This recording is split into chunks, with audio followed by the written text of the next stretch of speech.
Hello friends, आप सभी का स्वागत है मेरे यूट्यूब चैनल पे।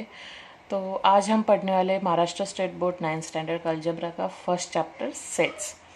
तो पहले मैं बता देती हूँ, ये सेट्स चैप्टर कुछ डिफ़िकल्ट नहीं है, बहुत ही इजी है। और मेरे इस वीडियो में आज हम पढ़ेंगे इंट्रोडक्शन और टाइप्स ऑफ सेट। इसके अगले वीडियो में मैं आपके सब वो एक्सरसाइज डाल दूँगी, आप देख लीजिएगा। तो लेट्स गेट स्टार्टेड। चलो पहले हम बोलते हैं सेट्स के पहले मैं आपको एक समझा दूंगी कि ग्रुप का मीनिंग क्या है। ग्रुप मतलब क्या है? सेम चीज़ों का एक ग्रुप होता है। जैसे स्कूल में बच्चों का ग्रुप होता है, या फिर कुछ भी बोल सकते हैं। जैसे यहाँ पे उन्होंने एग्जांपल दे, flower bouquet, bunch of keys, flock of birds. तो यहाँ पे देखो, पहले इसमें फ्लावर्स का ग्रुप दिया है, सेकंड में कीज का दिया है। जैसे इसमें बोला है कि ग्रुप है, अगर कीज में अगर दूसरा ऑब्जेक्ट अभी आप डालोगे तो वो ग्रुप नहीं होगा, तो इसे कहा जा सकता है ग्रुप। लेकिन ये तो सबके वर्ड हो गए, अलग अलग वर्ड हो गए। जैसे बुके हो गया, बंच हो गया, फ्लॉक हो गया, पाइल हो गया, ये सब वर्ड हो गए। लेकिन एक साथ इसको क्या बोलेंगे? कलेक्शन बोलेंगे। और मैथमेटिकल रिप्रेजेंटेशन है तो इसे एक वर्ड भी दिया होगा, तो उसे बोलते हैं सेट। ठीक है। सेट का मीनिंग अभी तो आपको समझ में आ गया होगा कि clearly list the objects of that collection. Clearly list किसकी? ऑब्जेक्ट्स की, कलेक्शन में से। तो इसको हम क्या बोलते हैं? सेट। तो अभी मैं कुछ वर्ड बोलूँगी आपको कि अब देखते कि उसका मीनिंग क्या है। जैसे happy children in the village, brilliant students of in the class. तो हैप्पी एक वर्ड और ब्रिलियंट ये रिलेटिव टर्म्स है, not well defined. Happy children कौन से है? हर एक के पॉइंट ऑफ व्यू से देखा जाए तो कोई बच्चा हैप्पी है, कोई नहीं है। कोई बच्चा ब्रिलियंट है, कोई नहीं है। तो ये रिलेटिव टर्म्स है। हाँ, हमने एक उपाधि दी उसको कि हाँ ये हो सकता है, लेकिन ये काउंटेबल है नहीं, या फिर क्लियर है नहीं, वेल डिफाइंड है नहीं, तो इसे सेट कहा नहीं जा सकता। तो बुक में कुछ और एग्जाम्पल्स दिए हैं, लेट्स सी। फर्स्ट दिए days of week. Days of week, yes this is a set, क्योंकि 7 डेज है, Sunday, Monday, Tuesday, Wednesday, it is a set. Months in a year, yes it is also a set, क्योंकि well defined है, it is also a set. Brave children in the class, no, here is a brave word that not well defined, so this is not a set। इसे set कहा नहीं जा सकता। हम नहीं बता सकते कि ब्रेव चिल्ड्रन कितने हैं क्लास में। First and counting numbers, yes it is a set and it is a countable. Strong forts of Maharashtra, बहुत सारे फोर्ट्स है, लेकिन कौन सा स्ट्रॉन्ग है, क्या है, ये हम नहीं बता सकते। तो this is not a set. Planets in our solar system, yes this is a set. Why? because there are 9 planets in our solar system like Mercury, Venus, Earth, Saturn, Neptune। तो इतने प्लैनेट्स है our solar system, तो this is also sets. तो sets के आपको meaning समझ में आ गया होगा। चलो अभी उसकी डेफिनेशन भी देख लेते हैं। मैंने अभी यहाँ पे लिखी हुई है डेफिनेशन, ये आप बाद में मैं इसका भी वीडियो डाल दूंगी पूरे नोट्स के, तो आप तब लिखेंगे। फिलहाल अभी हम देखते हैं। The well defined collection of object is called a set, is called a set. तो इसके कुछ रिप्रेजेंटेशन भी है कि इसको लिखा कैसे जाता है, इसको कैसे दिखाते हैं। तो पहले क्या है? इट इज शोन बाय करली ब्रैकेट। तो सेट्स को अगर हमको दिखाना है तो इसको हम कैसे दिखाते हैं? ऐसे करली ब्रैकेट में। और it is shown by only capital letter. जैसे कैपिटल ए हो गया, कैपिटल बी हो गया, it is shown by capital letter. तो ये हो गया करली ब्रैकेट, ये हो गया कैपिटल लेटर। और क्या है? The individual object of A set is called number और एलिमेंट। इंडिविजुअल ऑब्जेक्ट मतलब इस सेट में जो भी इंडिविजुअल ऑब्जेक्ट आएगा, इसको क्या कहा जाएगा? एलिमेंट। इसको क्या कहा जाएगा? Element of A set. तो लेकिन ये जो एलिमेंट होगा ये कभी भी स्मॉल लेटर्स में होगा, ये आप देख लीजिएगा, ये होगा स्मॉल लेटर में। और जिसको हम सेट डिफाइन करेंगे वो होगा कैपिटल लेटर में। ठीक है, यहाँ तक आपको समझ में आ गया होगा। तो एक एग्जाम्पल देखते हैं, बुक में दिया हुआ एग्जाम्पल, लेट्स सी। तो इन्होंने कुछ एग्जाम्पल्स दिए हुए, जैसे n is equals to 1 2 3 is a set natural number, w is equals to whole number. तो आप यहाँ पे नोटिस करोगे कि ये जो दिए हुए n w i q r, these are all capital letters. अभी मैंने बोला है कि कुछ भी सेट को डिफाइन करना है या फिर कुछ भी रिप्रेजेंटेशन, मैथमेटिकल रिप्रेजेंटेशन लिखना है तो उसको कैपिटल लेटर्स में ही लिखा जाएगा। तो ये जो सेट है सबको पता है नेचुरल नंबर्स कौन कौन से हैं, होल नंबर्स कौन से हैं, इंटीजर्स में इसमें जो सभी आते हैं, जैसे माइनस भी आते हैं, -1 2 3, 0 1 2 3।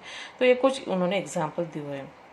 लेकिन अभी एक मैं आपको यहाँ पे और एक चीज़ बताना चाहूँगी। जैसे इसमें, जैसे हम एक एग्जांपल देखते हैं, जैसे n इसमें 1 2 3 है, और ठीक है, ये these are the natural numbers. इसमें क्या है, 1 it belongs to natural number, या फिर 1 इज एन एलिमेंट, इसको क्या बोलते हैं, is an element of n। इसको क्या बोलते हैं, 1 is an element of n। क्यों? क्योंकि ये कर्ली ब्रैकेट में इसके सेट को डिफाइन कर रहा है, ठीक है। लेकिन इसमें 0 है क्या, नहीं, 0 तो नहीं, तो ये क्या हो गया, ऐसा हम लिखेंगे, 0 इज नॉट एन एलिमेंट। समझ में आ गया? इसको हम 0 है क्या इसमें, नहीं, इसमें तो नहीं दिख रहा है, तो 0 है क्या इसका एलिमेंट, नहीं, 0 नहीं है, तो 0 is not an element of an n। तो ये सिंबल आपको याद रखना पड़ेगा। तो अभी इसके मेथड्स भी है सेट को लिखने के लिए। तो चलो देखते हैं क्या क्या सेट लिखने हैं। लिस्टिंग मेथड और रोस्टर मेथड। लिस्टिंग मेथड मतलब क्या कि इसको लिखा जा सकता है कर्ली ब्रैकेट्स में, और ऑर्डर कुछ भी होगा, मतलब ऑर्डर आगे पीछे भी होगा तो भी चलता है, लेकिन इसका लिस्टिंग मेथड्स में आप सिर्फ लिस्ट डाल सकते हैं। जैसे यहाँ पे दिया है the set of odd numbers between 1 and 10। 1 and 10 के बीच में जितने ऑड नंबर्स हैं आप यहाँ पे आप लिख सकते हो। तो ये हो गया एक सेट, तो इसको बोलते हैं लिस्टिंग मेथड। इसको कर्ली ब्रैकेट में लिखते हैं और इसको एक ही बार लिखते हैं, मतलब एक एलिमेंट एक ही बार लिखना, आपको उसको रिपीट नहीं करना है, और इसको सेपरेट करना होगा कॉमास से, ठीक है। जैसे एक एग्जांपल है, उन्होंने रिमेंबर दिया, रिमेंबर में आर डबल है, ई डबल है, एम डबल है, तो हम इसको डबल लिख सकते क्या, नहीं, तो इसको सिर्फ एक ही बार लिखा जा सकता है। तो ये हो गया आपका लिस्टिंग मेथड। रूल मेथड क्या है, रूल मेथड मतलब एक, जैसे हम बोलते हैं ना कि 110, जिसको हम मैथमेटिकल रिप्रेजेंटेशन में एक्सप्लेनेशन भी लिखते हैं और वर्ड में भी लिखते हैं, वैसे ही इसी को हम इसमें वर्ड में लिखना है। तो इसको कैसे लिखते हैं देखते हैं। उन्होंने एक एग्जाम्पल दिया हुआ है, जैसे A is a set of all x such that x belongs to n, 1 less than x less than 10। तो इसका हम मीनिंग कैसे बोलते हैं, जैसे a is a set of all x, इस खड़ी लाइन को हम बोलते हैं such that is an element of n which is 1 less than x less than 10। तो जो कुछ भी एलिमेंट्स होंगे इन सबके बीच में आएंगे। जैसे 1 into 10 के जैसे नेचुरल नंबर कौन कौन से है, 2 3 4 5 6 7 8 9। तो ये हो गया नेचुरल नंबर्स में जैसे इसके अंदर आएंगे। तो ये हो गया आपका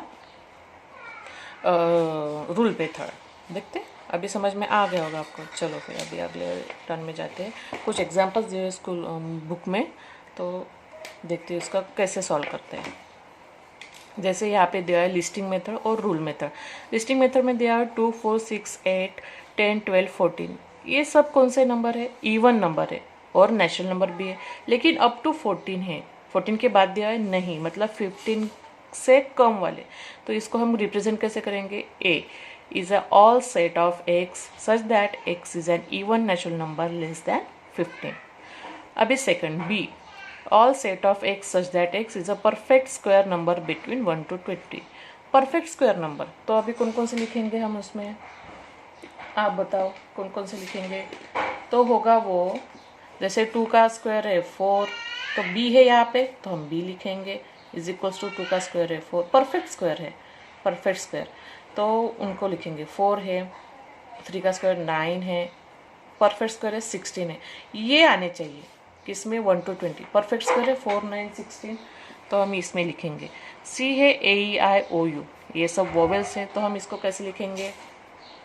ये सी अपना सेट है, तो कौन सा भी हम लिखते हैं। C is all set of y, y is a vowel in alphabet. ये क्या है, अल्फ़ाबेट है, ठीक है। अभी नेक्स्ट क्या है, D, Y is an colour in the rainbow.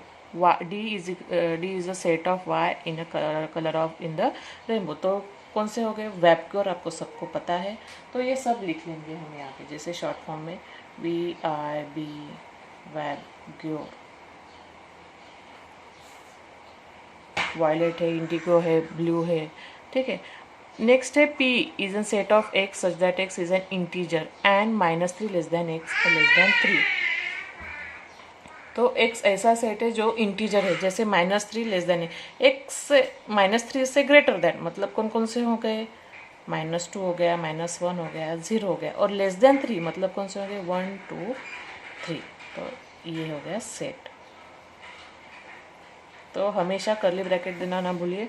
अभी यहाँ पे दिया है m इज इक्वल टू 1 8 27 64 125। यहाँ पे दिया है 1 क्यूब दिया है, जैसे अभी 1 का समझ में नहीं आ रहा है, लेकिन 2 का यहाँ पे क्यूब दिया है, 3 का, 1 का भी क्यूब क्या आता है, 1 ही आता है। तो हम इसको कैसे लिखेंगे, m is a set of x all x that is equals to n cube, that is 1 less than or equal to n and less than or equal to 5। लेकिन हम यहाँ पे 5 नहीं लिख सकते क्योंकि यहाँ पे इन्होंने दिया है अनलिमिटेड, तो ये हम रब करेंगे। तो ये अपना करेक्शन हो गया, ठीक है। अभी आपको समझ में आया, मैंने ये जानबूझकर दिया क्योंकि यहाँ पे डॉट डॉट डॉट दिए, तो इसका मतलब ये है कि ये सिर्फ x is equals to n cube, that is x is a perfect cube of